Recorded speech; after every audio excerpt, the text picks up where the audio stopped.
Assalamualaikum warahmatullahi wabarakatuh.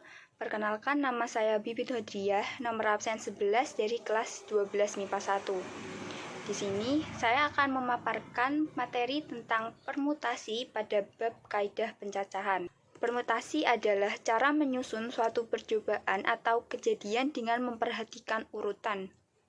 Di sini artinya AB itu tidak sama dengan BA, atau juga 12 itu tidak sama dengan 21, kan itu jelas berbeda. Permutasi sendiri dibagi menjadi 3, yaitu permutasi unsur yang berbeda, yang kedua permutasi unsur yang sama, dan yang ketiga yaitu permutasi siklis. Yang pertama yaitu permutasi unsur yang berbeda. Permutasi unsur yang berbeda adalah suatu himpunan A yang beranggotakan N unsur. Permutasi R unsur dari himpunan A adalah banyaknya cara menyusun R unsur anggota A, yang dirumuskan sebagai permutasi R dari N. Yang ini dapat dituliskan dengan cara seperti ini, atau yang ini, atau yang satunya lagi yang R-nya di bawah dan N-nya di atas. Rumusnya yaitu N faktorial dibagi dengan N min R faktorial, dengan R lebih dari 0 dan nilai R kurang dari nilai N, dan N dan R anggota bilangan bulat positif. Contoh, dari 7 anggota OSIS akan dipilih 3 orang sebagai tim pengurus yang menduduki jabatan sebagai ketua, wakil ketua, dan sekretaris. Berapa banyak susunan kepengurusan yang mungkin terjadi dari 7 calon yang tersedia? Nah, penyelesaiannya yaitu misal calon dari 7 calon anggota OSIS tadi dimisalkan dengan A, B, C, D, E, F, dan G.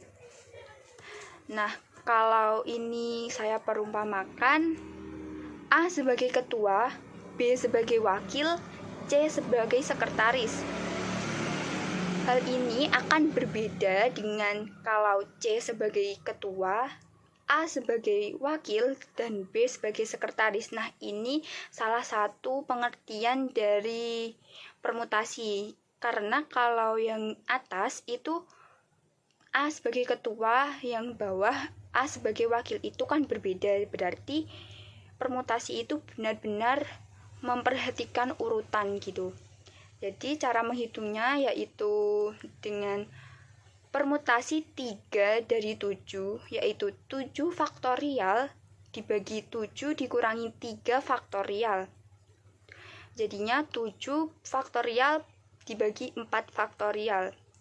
Nah, sebelumnya kita sudah mempelajari tentang faktorial gitu. Jadi faktorial itu sebenarnya perkalian dengan angka sebelumnya gitu. Kalau 7 ya berarti 7, 6, 5, 4, 3, 2, 1. Nah, kenapa ini berhenti di 4? Karena yang di bawah itu 4 faktorial. Jadinya yang di atas itu bisa dicoret gitu. Jadinya gini. Nah, berarti kita tinggal 7 kali 6 kali 5 yaitu 210 cara. Jenis permutasi yang kedua yaitu permutasi unsur yang sama. Permutasi unsur yang sama adalah banyaknya permutasi N unsur yang tersedia, di mana terdapat N1, N2, N3, sampai dengan NK.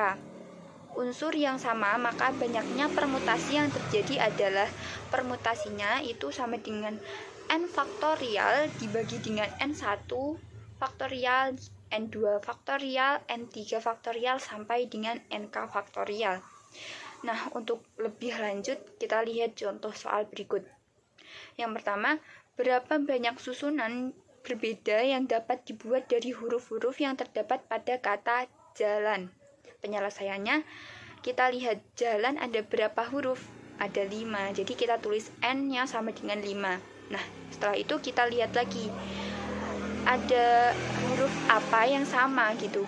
J nggak ada lagi, berarti kita lihat A ada 2, berarti kita tulis NA sama dengan 2. Gimana cara ngitungnya? P itu permutasi sama dengan 5 faktorial dibagi 2 faktorial. Karena kenapa cuma dibagi 2 faktorial? Karena yang sama cuma A, yaitu ada 2. yaitu kita jabarkan 5 kali 4 kali 3 kali 2 faktorial dibagi dengan 2 faktorial, 2-nya kita coret, jadi 5 kali 4 kali 3 sama dengan 60 cara atau 60 banyak susunan yang berbeda dibuat dari kata jalan. Soal yang kedua yaitu Ria mempunyai 5 bohlam kuning, 3 bohlam merah, dan 2 bohlam biru. Ria ingin menjajarkan semua bohlamnya di pagar rumah. Berapa banyak cara Ria menjajarkan bohlamnya jika A. Ketiga jenis bohlam berjajaran, B. Apabila ujungnya menggunakan bohlam merah, C. Apabila ketiga bohlam kuning berjajaran. Penyelesaiannya yaitu yang pertama, A. Bohlamnya itu totalnya ada berapa? Ada 10 kan, 5 bohlam kuning, 3 bohlam merah, dan 2 bohlam biru. Kita tulis kembali NK yaitu jumlahnya bohlam kuning yang sama yaitu ada 5, NM yaitu 3, dan NB yaitu 2. Nah, caranya yang itu berarti sama kayak tadi, 10 faktorial dibagi dengan 5 faktorial dikali 3 faktorial dikali 2 faktorial. Kita jabarkan, kita cari 10 kali 9 kali 8 kali 7 kali 6 kali 5 faktorial. Nah, 5-nya kita coret, jadi 6-nya juga bisa kita coret, jadi 10 kali 9 kali 8 kali 7 dibagi 2 yaitu 2520 cara, yaitu kalau yang di ujung-ujungnya itu merah.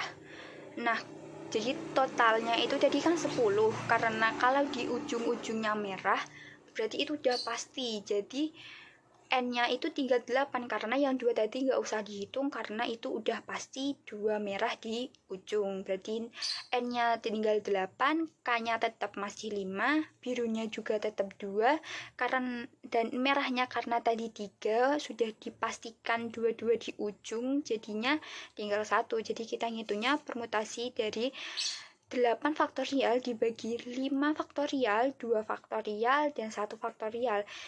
8 kali 7 dikali 6 dikali 5 faktorial dibagi 5 faktorial, 2 faktorial, dan 1 faktorial. 5 faktorialnya kita coret, yang jadinya 8 kali 7 kali 6 dibagi 2 yaitu 168. Yang C yaitu kalau 3 bohlam kuning selalu berjajaran. Nah, di sini itu kalau 3 bohlam kuning berjajaran itu artinya yaitu jadi satu kesatuan gitu. Kalau yang sisanya berarti 10 dikurangi 3 karena yang 3 harus selalu berjajaran berarti tinggal 7. Karena 3 bohlam kuning yang itu selalu berjajaran berarti kita anggapnya nilainya 1. Berarti 7 ditambah 1 itu 8. Nah, karena kuningnya diambil 3 dari 5 yaitu tinggal 2.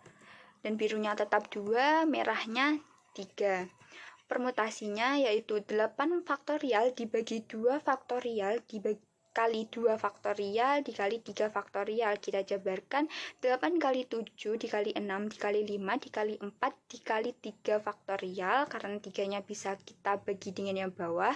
3 faktorial kita bagi dengan 3 faktorial yaitu 8 kali 7 dikali 6 kali 5 dikali 4 kita bagi dengan 4, karena 2 faktorial itu nilainya 2, jadi kalau 2-nya 2 berarti nilainya 4, jadinya 1680